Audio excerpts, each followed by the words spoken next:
Hello and welcome back. It's nearly Suzuki Cup time. Who's excited? COVID-19 delayed, of course. But who do we think's going to win? Shall we?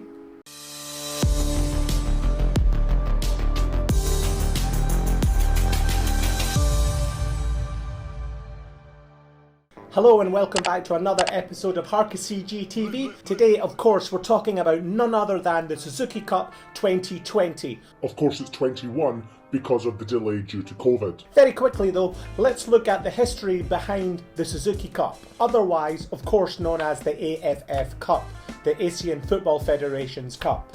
Due to sponsorship reasons, of course, it's called the Suzuki Cup, so for the rest of this video, we're calling it the Suzuki Cup because it's bad enough I'm changing tops every 2 minutes. I'm not going to start changing the name of the tournament. The Suzuki Cup was founded in 1996 and is played every 2 years. Hosted this year in Singapore. It'll be held across Kallang Stadium, the national stadium, and also Bishan Stadium. Jalan Besar will not be used because the surface is 3G, so only between these two for Group A and Group B. The capacity of Kallang Stadium is 55,000 and Bishan Stadium is around about 6,200. Of course, both stadiums will be limited attendances due to COVID restrictions, so neither stadium will be sold out. Okay, so first thing to clear up, there will be no Brunei in this tournament. Lease will be playing there instead. Normally what would happen is Brunei play against Lease. However, Brunei have pulled out, therefore Lease will go in, and that means that we have 10 teams. Also worth noting, in the ASEAN region, arguably you also have Australia. However, Australia declined to enter, leaving us now with these 10 teams. Two groups, Group A and Group B. Group A has Thailand, Myanmar, Philippines, Singapore, and as I said earlier on, Lease. Group B has Vietnam, Malaysia, Indonesia, Cambodia, and Laos. Group A will play in Kallang, whereas Group B will play in Bishan. The top two teams from each group, Group A and Group B, the winner of Group A will play second place from Group B, and the winner from Group B will play, you know what I mean, the opposite. So the top two both go through into semi-finals. Then the final will be played between obviously the two winners of both semi-finals. That's straightforward and simple, right? The one thing that does get me though is the fact that they have to play each other twice, both semi-finals and finals. Normally I understand this would be done if you're playing across the whole of the ASEAN region, but since we're playing in just one country, I don't really truly understand why they have to play each other twice. Now, I'm not privy to all that information, of course. This may be a reason of marketing and sponsorship, or it may have been in the prerequisite that you could have seen in my last video when each country bid to hold the finals themselves. This could be the reason, I don't know. If you know the answer, please put that down in the comments also. After all of that, we will then find out who is the new King of ASEAN, who is the AFF Suzuki Cup champion. Let's have a look at the teams individually and see how they rank against each other. First up we have Cambodia, and anyone that knows me will know that I have a slight soft spot for Cambodia, so I really do want to see them do well in the Suzuki Cup this year. However, they are in a tough group, and for Cambodia it's always going to be difficult. Cambodia are known as the Anchor Warriors, but also, and correct my Khmer if my Khmer is wrong, Kupri Kampuchea is the Cambodian Forest Ox. Please correct my Cambodian down in the comments. They are coached by Japanese coach Ryu Hirose. As I said, they're playing in Group B with Vietnam, Malaysia, Indonesia and Laos, so not going to be easy for them at all. Their first match that they play on match day 1, the 6th of December, will be against Malaysia. Match day 2, it doesn't get any easier for them when they're playing against Indonesia. Then of course, their match day 3, they have the day off, a little bit for them to get their energy levels back up before they go in to play Laos in a match that you have to expect Cambodia to win. And then the last one will be the big one for them, the current champions Vietnam. So again, Group B, a very, very difficult one. But if I'm to look at it, I think if Cambodia can get off to a good start against Malaysia. That sets them up well. Going into Indonesia, they've got to fancy themselves if they get the win against Malaysia. Then a little bit of a rest, pick up the points against Laos, and anything can happen against Vietnam, which will be such a big match for them. Next up we have Indonesia, also playing in Group B, and Indonesia are going to be a little bit of a funny one. Not really sure how they're going to play. They have the population, they have the history of football, they have the ability, but can they get out of the group? Again, it's a very, very tough group for them. So, Indonesia, the Garuda, the Eagles, otherwise known as the Red and White, the Merah Putih. You can correct me whether I'm right or wrong there. Also should point out, as you can see, I don't have an Indonesia top, so if anyone wants to send me one, so I put this one on instead. Coached by Shin Tae-young from South Korea. They have got out of the group stage several times before, and they'll be hoping to do that again. Again in that group with Vietnam, Malaysia, Cambodia and Laos. It's going to be tough. Indonesia play their first match on match day 2, where they take on Cambodia. Then they're into Laos. Then they have Vietnam, which is of course going to be the toughest one for them. And the last game, which could be a make or break when they play Malaysia. So definitely tough for Indonesia, but if you're going to win it, you're going to have to beat the best ones to do it. And now on to Laos. So first of all, I don't have a Laos top. Laos' nickname is Thing Sad, the national team, and their coach is Singaporean. Their Singaporean coach is Silvaraj. Hopefully the coach can bring some new ideas to the Laos team, as they've struggled to get out of the group and really struggled to do anything in the region. And between them and Timor-Leste, it's really going to be a battle from the early stages as to who walks away with the wooden spoon. Of course, we're hoping that Laos manage to do something and surprise everyone, because they certainly have the ability to do it. And in this kind of tournament, who knows what could happen? There's so many different variables at the moment that one team can jump up and we can have a team that surprises us. Maybe Laos is the team to surprise us. But it doesn't get easy for them. Their first game that Laos go into is against the champions, Vietnam. So never an easy start. Clearly the hardest start of all of the teams. After that, it gets no easier. They play Malaysia. Malaysia, one of the favourites. Then after that they have Indonesia. Indonesia could be on a good run by that stage. Then they play Cambodia. So let's hope that Laos manage to get some points together and represent all the fans back home in Laos. Also, I would really like a Laos top. Still staying in Group B, we have one of the biggest favourites of the tournament. Of course it is Malaysia. Malaysia, the Malaysian Tigers. They're going to go into this very confident, reshuffled the whole pack, lots of new players coming through, a huge history of football, some fantastic stadiums, massive supports, already with the champions in 2010. Let's see if they can do it again. It's certainly going to be hard for them. As I said, champions in 2010, runners-up in 96, 2014 and 2018. They certainly know their road to the final. They kick off their campaign in match day 1 versus Cambodia. Then they move into Laos. Then after that, they'll play Vietnam, of course the toughest one for them. And it will be a replay of the final, and their last game of the Group B will be against Indonesia. They'll be hoping that they've already qualified to go through by that stage. Remember, 2 teams going through from each of the groups.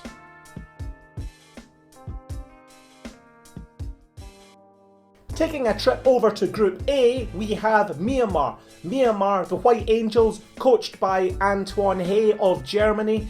They're going to go into this as a little bit of an unknown from some of the other teams. They're beginning to get their football scene together back home, and they're going to go into this quietly confident, certainly think that they sit above Timor-Leste and above Laos, but let's see what happens when they get there. Myanmar were semi-finalists in 2004 and 2016, so they've got to fancy their chances of a couple of upsets along the way, and who knows. In Group A, Myanmar kick off against the hosts on match day 1 versus Singapore. Then Myanmar will go on against Timor-Leste, a game they clearly will fancy themselves for. And if they get the score against Singapore that they are more than capable of doing, then who knows what can go from there when they go into which arguably their hardest match as they meet Thailand on match day 3. Match day 5 for them, because they get a break on match day 4, will be against the Philippines. You have to imagine that they've picked up enough points by then, and maybe that's their icing on the cake. And can Myanmar be the one to go through? Even going through in second place? More than reasonable? I think so. Ah, the Philippines. So much potential, and this one's going to be an interesting one for them as well. The Azkals, the Street Dogs, how will they play in this year's tournament? It's anyone's guess. A really, really difficult one to have a look at. We know on the club side that they're beginning to get the league together again, but with their lack of football, similar to many of the other countries, their lack of football due to COVID, how many friendlies they've had, really how's it going to pan out for them? We really don't know. It's certainly going to be tough for them, the same as it is for everybody else, but I really do worry for the Philippines going into this. Interestingly for the Philippines, they have been semi-finalists in 2010, 2012 and 2014, so it's not like they don't know their route to the final, and I'm sure that Scott Cooper, the English coach that they have there, is going to be putting some surprises together that maybe we've not seen from the Philippines before. The Philippines don't play on match day 1, but they play the hosts Singapore on match day 2. Now, normally you would say that's a big home support advantage for Singapore, but because of COVID again, this time it plays into the Philippines' hands. So maybe with there not being a big massive home support there at Kalang Stadium, the Philippines might pull off a bit of a surprise. After that, they have Timor-Leste. They have to fancy their chances there. I feel sorry for Timor-Leste because I feel like I'm being overly harsh on them. Who knows, they might surprise, but we'll speak about them in a minute. Back to the Philippines, then they have Thailand. That is not going to be an easy game for anyone. Their last game is against Myanmar, and that really depends how well Myanmar have been doing. So, how will the Street Dogs do? I have to say I'm not confident. I wish them all the best though, and I hope they do well, but it's going to be a tough one for the Philippines. And now to the hosts, Singapore. It's going to be really interesting to see how Tatsuma Yoshida does with his team in Singapore, being the hosts but not being able to fill out the stadiums because of the restrictions. It's certainly going to be an interesting one for Singapore. How much will that have a positive effect on the team? Certainly playing with a home advantage.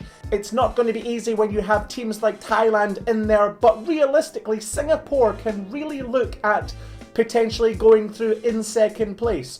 Can they get first place in the group? I think that's a little bit too much to ask for, but going through in second place is more than possible.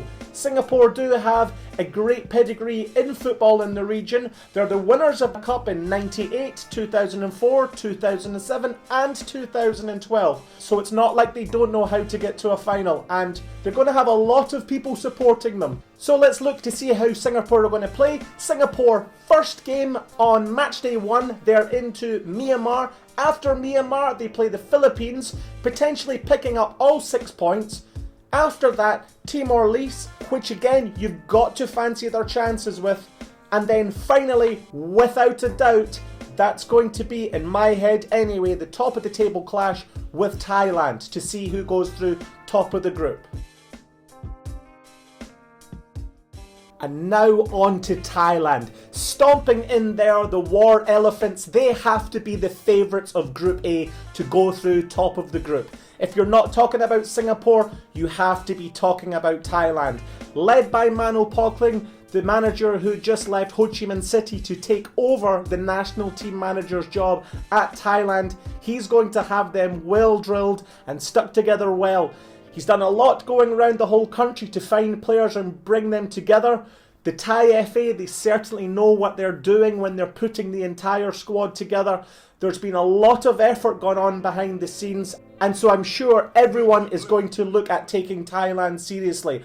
And why not? They've got the pedigree. Winners in 96, 2000, 2002, 2014 and 2016.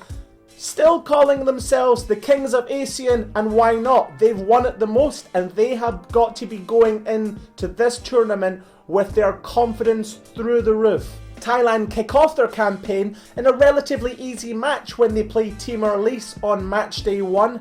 After that, they then go into match day 3 with a break on match day 2. Match day 3, they play Myanmar, then they play the Philippines, and their last match, as we said previously, will be against Singapore. So Thailand certainly must feel confident to go through not only top of the group, but also feel really confident that they can lift the trophy at the end. And why not? And now, last but certainly not least, Timor-Leste. Last but not Timor-Leste? The little Samba nation, O Sol Naciente, the rising sun. Timor-Leste, a club that is still going into this competition managerless unless that's changed recently. Please, if anyone knows information on that, because I've done a lot of looking into it and still can't find what's happening with Timor-Leste's first team coach. Stick something in the comments, give us a shout and let me know. So, Timor-Leste, it's going to be difficult. So difficult, so difficult, but they already know that, and that may play into their hands as well. As I said before, because of COVID, it may level out the playing field with other teams. It's not an easy start for them, as the first game they go straight into playing Thailand, and that's never an easy game for anyone, like we said. After that, it gets no easier. They play Myanmar, and then they play the Philippines. And then their last match is against the competition hosts, Singapore. I'd really like to see the Rising Sun do well, but I fear for them, and yeah.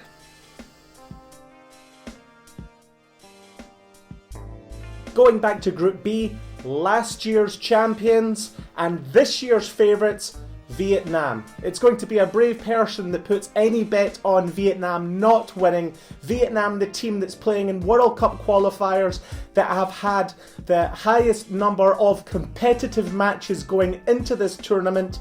15 of their 23, 24 or so players that won the Suzuki Cup last year are playing this year, with new additions coming through from the under-23s. Fresh from playing highly competitive matches against Australia and Japan, and great showings against them, as well as against Oman, Saudi Arabia, China, so much more. Vietnam certainly have to be going into this as favourites, with Park Hang-seo, Big Uncle Park, taking Vietnam into another Suzuki Cup.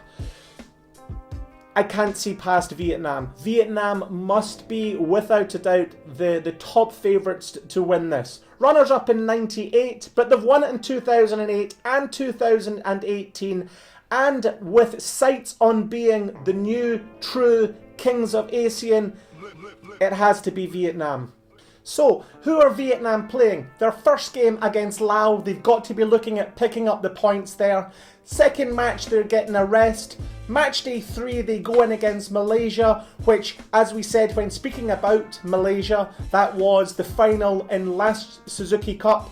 Then they come up against Indonesia, and then at the end, a tough one and a nice derby head-to-head with Cambodia, a match that is always a special match to watch. But I think that Vietnam are just going to have far too much in their locker for every single one of these teams.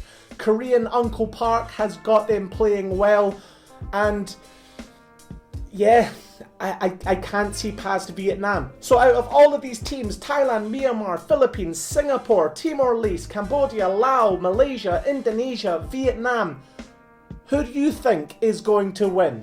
Let us know in the comments below who you think is going to win Group A and Group B. After two amazing hard-fought groups from Group A and Group B, as you can see on your screen, we've decided to go with Group A's winner, Thailand, with Singapore being the runner-up, and Group B topped by Vietnam with Malaysia running up.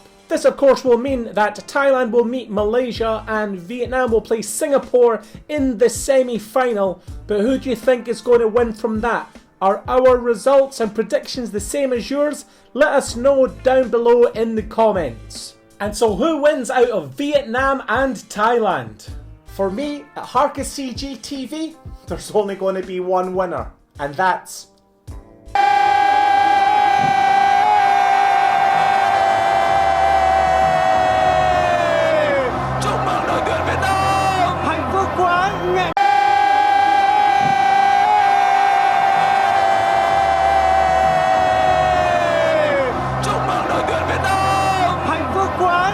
Thanks again for watching the video. If you liked what you saw, then don't forget to click like, subscribe, share with your friends. If you disagree with anything that I've said, then it's not meant to, I don't mean to offend any one of the countries across the ASEAN region. It's just my personal opinion on what's going to happen in this year's Suzuki Cup. I hope everyone enjoys the Suzuki Cup. I hope everyone has a safe time, and best of luck to all the countries taking part. Thanks.